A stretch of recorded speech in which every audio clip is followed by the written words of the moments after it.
सुष्मिता मिश्रा। आप देखना शुरू कर चुके हैं 4 PM यूपी। आज हम बात करेंगे एक बेहद महत्वपूर्ण और संवेदनशील विषय पर, भारतीय युवाओं के बीच बढ़ते असंतोष और राष्ट्रीय स्वयंसेवक संघ की चिंता। हाल ही में संघ के शताब्दी वर्ष पर संघ संचालक मोहन भागवत ने जेन जी को लेकर अपने विचार रखे और अराजकता के व्याकरण तथा क्रांतियों की निरर्थकता जैसे शब्दों का इस्तेमाल किया। ये सिर्फ सामाजिक चेतावनी नहीं बल्कि मौजूदा सत्तावादी ढांचे के लिए युवा असंतोष के प्रति गहरा डर है। भागवत का यह संबोधन पड़ोसी देशों में युवाओं द्वारा तख्तापलट और शासन परिवर्तन की घटनाओं को ध्यान में रखकर किया गया, लेकिन इससे भारत में युवा असंतोष और सत्ता के प्रति सवाल उठने की प्रवृत्ति भी तेज हो गई है। आज की बातचीत में हम जानेंगे कि जेन जी की सक्रियता और डिजिटल मीडिया के जरिए विरोध कैसा सत्ता की विचारधारा को चुनौती दे सकता है, और क्या संघ और सरकार की चिंताएं केवल नैतिक या सांस्कृतिक है या फिर सत्ता संरचना की वास्तविक कमजोरी को दर्शाती है। आज इन्हीं सब मुद्दों पर केपी मलिक सर से हम बातचीत करेंगे। हमारे साथ मौजूद है।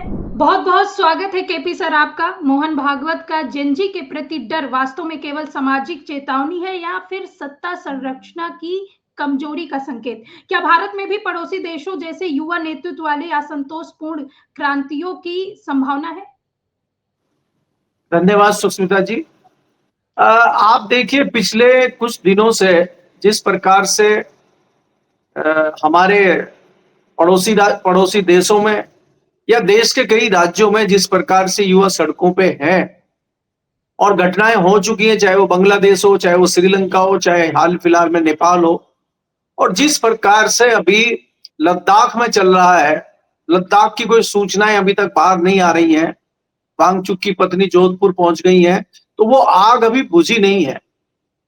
तो इसलिए कहीं न कहीं संघ प्रमुख ने यह आशंका जताई है कि कहीं यहां भी युवा में कोई विरोध ना फैल जाए और युवाओं में कोई आक्रोश ना फैल जाए और युवा कहीं सड़कों पे ना उतर जाए।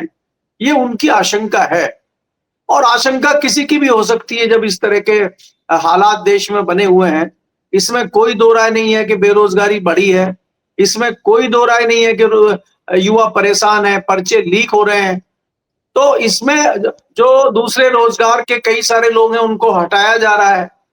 अब कहने के लिए मोदी जी कहते थे हम 2 करोड़ रोजगार हर साल देंगे, तो 11 साल में उनको अभी तक 22 करोड़ रोजगार दे देने चाहिए थे।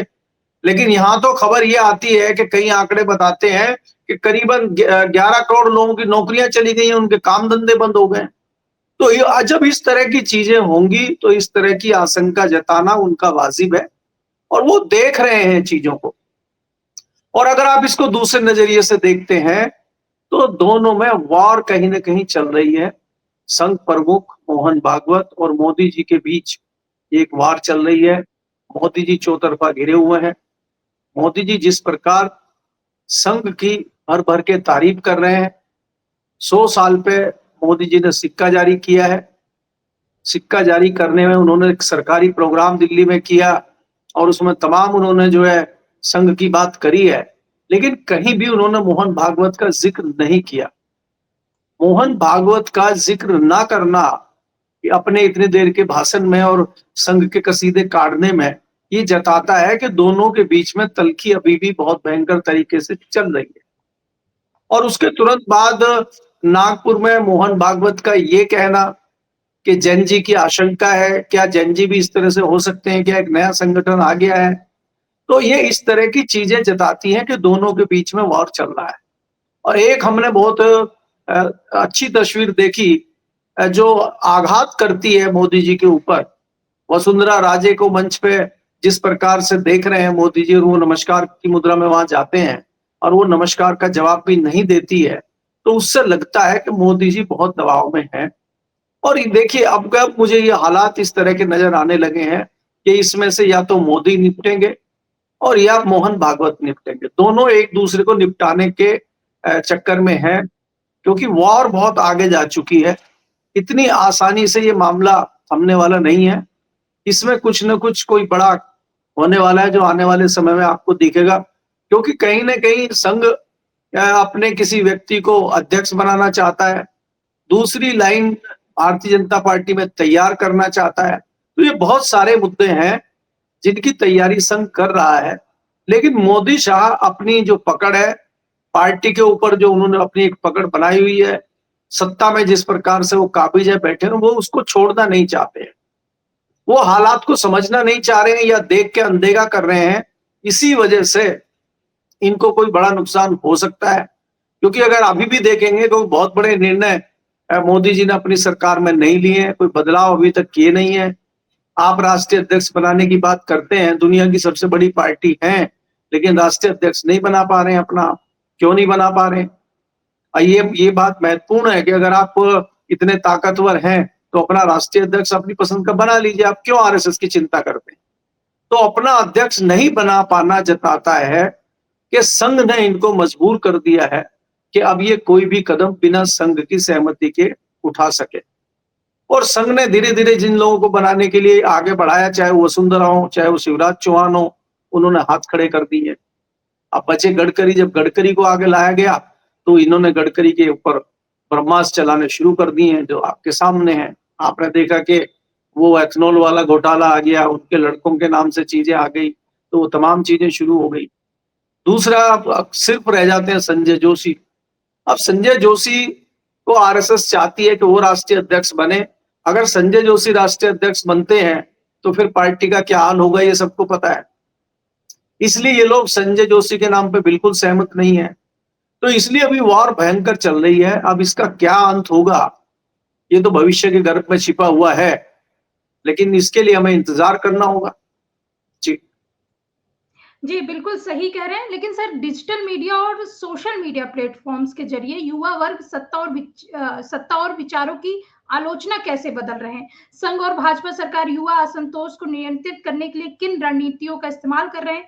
क्या इससे कुछ बचाव हो पाएगा? क्योंकि जेन ज़ी आजकल हर एक चीज़ को सोशल मीडिया पे ऐसे उठाते हैं जैसे आग की तरह तुरंत चीज़ें फैल जाती है। तो ऐसे में कैसे सरकार काम करेगी और कैसे रोकेगी? इस पर भी कोई काम कर रही है भाजपा या नहीं?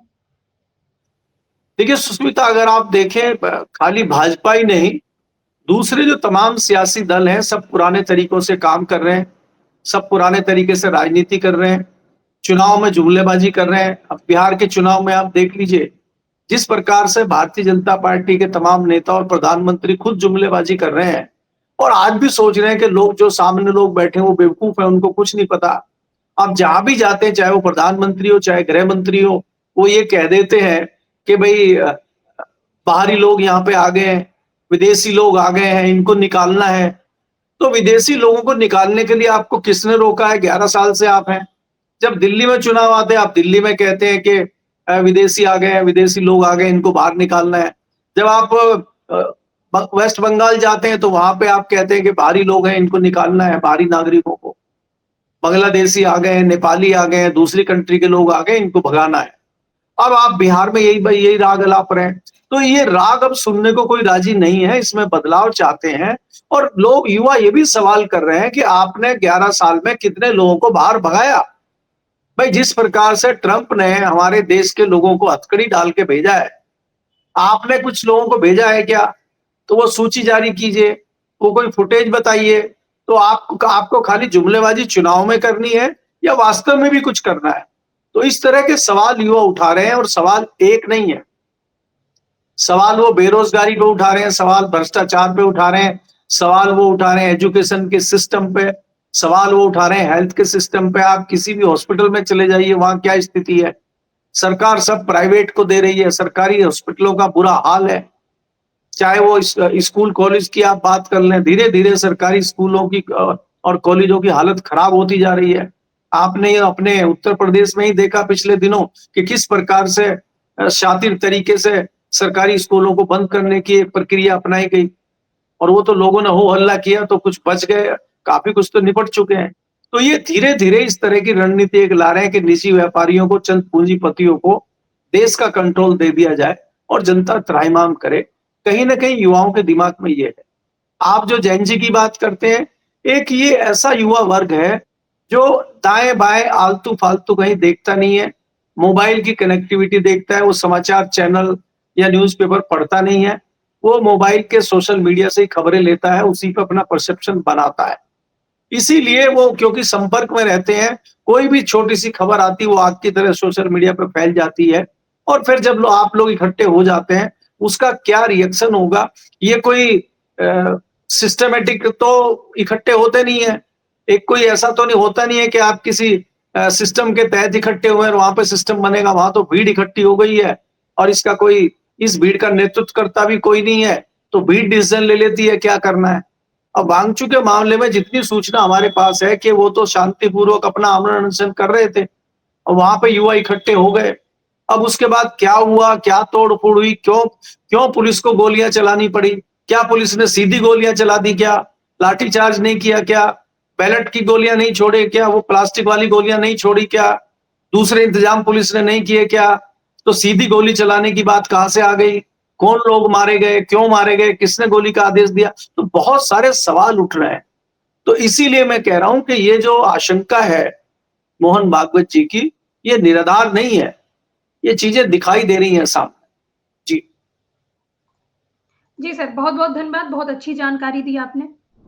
आज की चर्चा से यह स्पष्ट होता है कि युवा चेतना असहमति केवल भविष्य की रणनीति के लिए नहीं बल्कि देश की सामाजिक और आर्थिक स्थिरता के लिए भी महत्वपूर्ण है। केपी मलिक सर ने जो कहा और जो समझाया कि यदि युवा वर्ग की आवाज को दबाया या नकारा गया तो इससे न सिर्फ सामाजिक असंतोष बढ़ेगा बल्कि लोकतांत्रिक संरचना पर भी असर पड़ेगा। आज की बातचीत से यह स्पष्ट हुआ कि केवल डर और चेतावनी से युवा वर्ग पर नियंत्रण रखना संभव नहीं है। इसके लिए सामाजिक, आर्थिक और राजनीतिक संरचनाओं में भी बदलाव लाना जरूरी है। फिलहाल ये चर्चा आपको कैसी लगी कमेंट करके अपनी राय जरूर बताइएगा। देखते रहिए 4 PM यूपी। मैं सुष्मिता, नमस्कार।